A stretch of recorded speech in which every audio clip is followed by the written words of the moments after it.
வணக்கம். ஜோதிடத்தில் இந்த பூர்வ புண்ணிய ஸ்தானம், அதாவது லக்னத்திலிருந்து 5ஆம் இடம். இப்போ இந்த 5ஆம் இடம் வந்து பார்த்திங்கன்னா, இந்த எல்லா பிறப்புமே மனிதராக பிறந்தவர் அனைவருமே பல ஜென்மாந்தரத்தில் செய்த பாவ புண்ணிய கணக்குகளை அனுபவிக்க தான் பிறந்திருக்காங்க. அதனால் நிறைய பேர் வந்து என்ன கேட்குறாங்கன்னா, 5ஆம் இடத்தில் சனி பகவானோ, ராகு பகவானோ, கேது பகவானோ, செவ்வாய் இந்த மாதிரி இயற்கை பாவ கிரகங்கள், அசுப கிரகங்கள் இருந்ததுன்னா புண்ணிய பலன்கள் கிடைக்காம போயிடுமோ அப்படின்லாம் வருத்தப்படுறாங்க. அப்படிலாம் கிடையாதுங்க, கண்டிப்பாக கிடைக்கும்.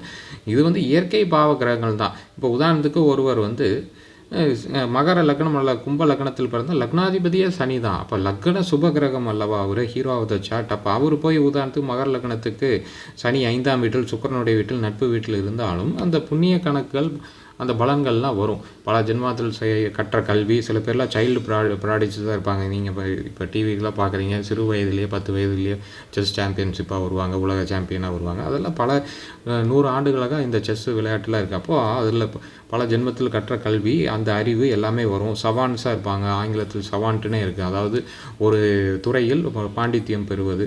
ஸோ இதெல்லாம் பூர்வ ஜென்ம அமைப்பு. அதே புத்திர புத்திரி ஸ்தானம், அதுவும் அமைப்பு. ஸோ கர்மா, நல்ல கர்மாவை கொண்டு வருவார்கள், அனுபவிப்பார்கள். நம்ம சேனல் சப்ஸ்கிரைப் பண்ணி பாருங்கள். நன்றி.